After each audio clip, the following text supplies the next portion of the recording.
নাসিরউদ্দিন পাটোয়ারির সাথে সমঝোতায় যাচ্ছে বিএনপি, সে আলামত স্পষ্ট। একই সাথে বিভিন্ন ক্যাম্পাসে ছাত্রদল শিবির সমঝোতা অলরেডি ডান।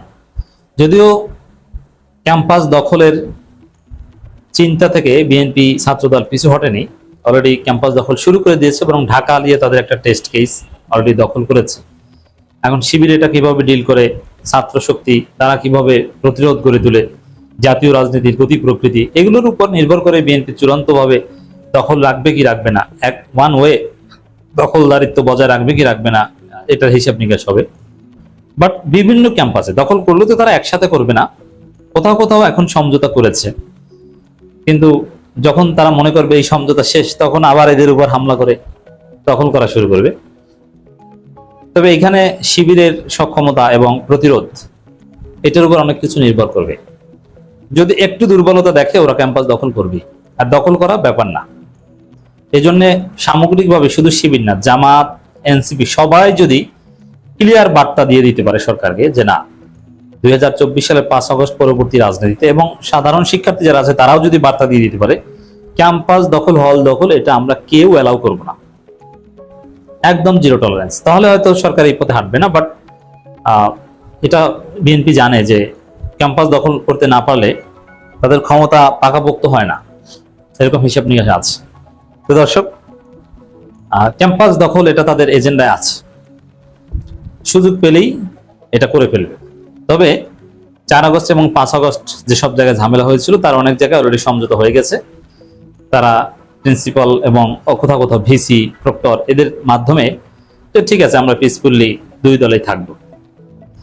নাসিরউদ্দিন পাটোয়ারির সাথে সমঝোতা যাওয়া এটা বিএনপির জন্য জরুরি, কারণ আমরা বলেছি যে নাসিরউদ্দিন পাটোয়ারিকে নিয়ে তারেক রহমানই ফাঁদে পড়েছে। কারণ বিএনপি, তারেক রহমান এরা যে অগণতান্ত্রিক, তার সমালোচনা সহ্য করতে পারে না, এই বিষয়টা প্রতিষ্ঠিত হচ্ছে এবং আন্তর্জাতিক মহলের কাছে একটা বার্তা যাচ্ছে যে বিএনপির সমালোচনা করা যায় না, সমালোচনার জবাব তারা লাঠি দিয়ে দেয়। আর নাসিরউদ্দিন পাটোয়ারির সফলতা ছিল এটা, যে বিএনপির লোকজনকে উত্তপ্ত করবে আর তারা লাঠি নিয়ে নামবে। অনেক কুত্তা আছে না যাদেরকে চেতায়, অনেক পাগল আছে যাদেরকে চেতায়, কিন্তু ভালো কুকুরকে আপনি চেতাইতে পারবেন? পারবেন না। ভালো মানুষকে আপনি চেতাইতে পারবেন? পারবেন না। যেমন কিছু লোক থাকে মুরব্বী টাইপের, আধা পাগল, তাদেরকে যদি আপনি বলেন এরো, অথবা যদি বলেন কলা, দেখবেন যে সে লাঠি নিয়ে আপনাকে ধাওয়া করছে। কিন্তু একজন সুস্থ সবল মানুষ, ভালো মানুষ, তার পাশে বসে আপনি এরো, কলা বলে স্লোগান দিলেও কিছু হবে না। আমি আমার প্র্যাকটিক্যাল এক্সপিরিয়েন্স থেকে এই ঘটনাটা দিলাম। আমার পরিচিত একজন লোক ছিল, আল্লাহ তাকে জান্নাত নসিব করুক, কারণ তার ব্রেইন যেহেতু ঠিক ছিল না, ভালো লোক ছিলেন,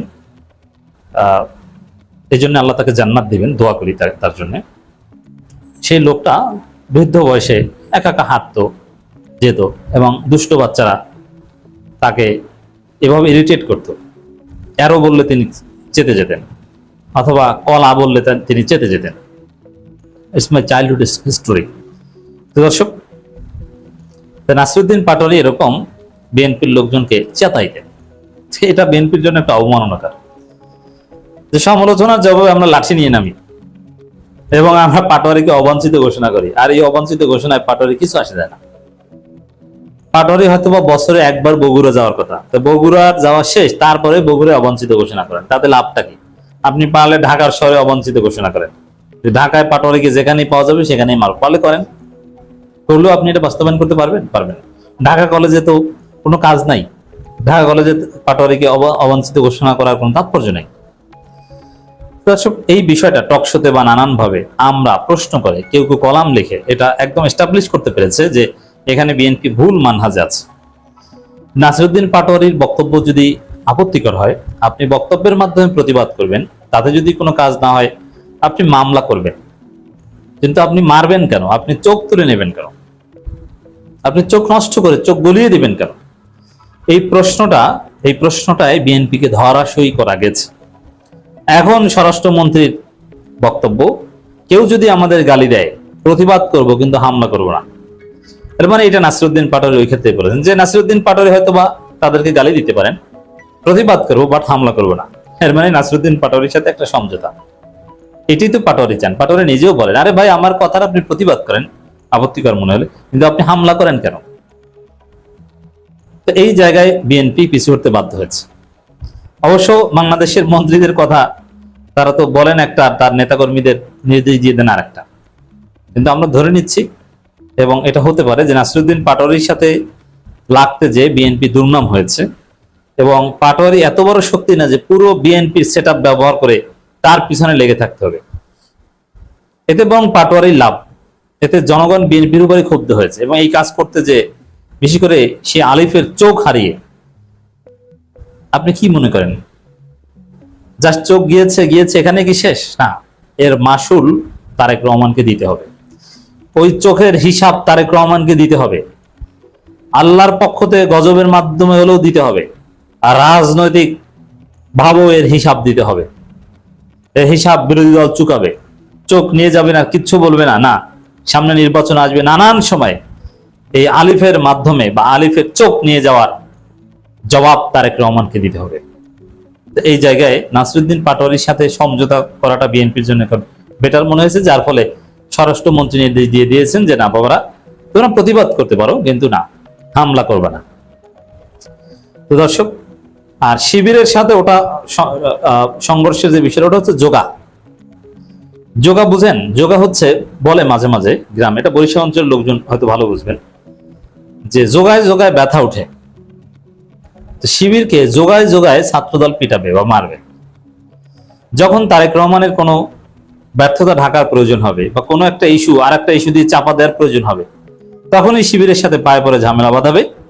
তারপরে যেহেতু শিবিরের একটা বিরাট অ্যাপারেটাস আছে, তাদের উপর হামলা হলে পুরো জাতির দৃষ্টি থাকে সেদিকে এবং তারা প্রতিবাদ করতে পারে, এবং অন্য যে কোনো ইস্যু নাই হয়ে যায়। শিবিরের উপর হামলা করলে যে কোনো জায়গায়, সাপোজ এখন রাজনীতিতে একটা বড় অঘটন চলছে, এর মধ্যে আপনি শিবিরের উপর হামলা করলেন, দেখবেন যে পুরো জাতির দৃষ্টি সে শিবিরের দিকে। এই অ্যাপারেটাসটা শিবিরে আছে, দৃষ্টি ঘুরিয়ে দেওয়ার মতো অ্যাপারেটাস আছে। এই জন্য এইটা তারেক রহমান কাজে লাগাবেন, যোগায় যোগায় শিবিরের উপর হামলা করাবেন ছাত্র দলের মাধ্যমে, আর এর মাধ্যমে ওইটি আলোচনায় থাকবে, আর বিএনপি ছাত্র দলের বা বিএনপি সরকার তারেক রহমান অন্যান্য ব্যর্থতা ধামাচাপা খাবে। তো শিবির হচ্ছে মজলুম, তারেক রহমান তার ব্যর্থতার জন্য এখানে শিবিরকে বেছে নিচ্ছে,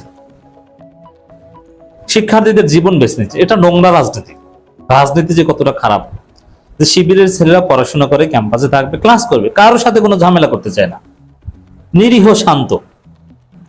আপনার জাতীয় রাজনীতির কৌশলের অংশ হিসেবে খালি তার উপর যে হামলা করাচ্ছে, তারপরে আপনার উদ্দেশ্য সফল হয়ে গেলে তারপরে সমঝোতা করছে।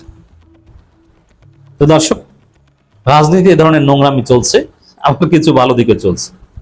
রাজনীতি মানেই আসলে খারাপ কিছু। তো এই খারাপ রাজনীতিকে ভালো বানানোই হচ্ছে আমাদের কাজ।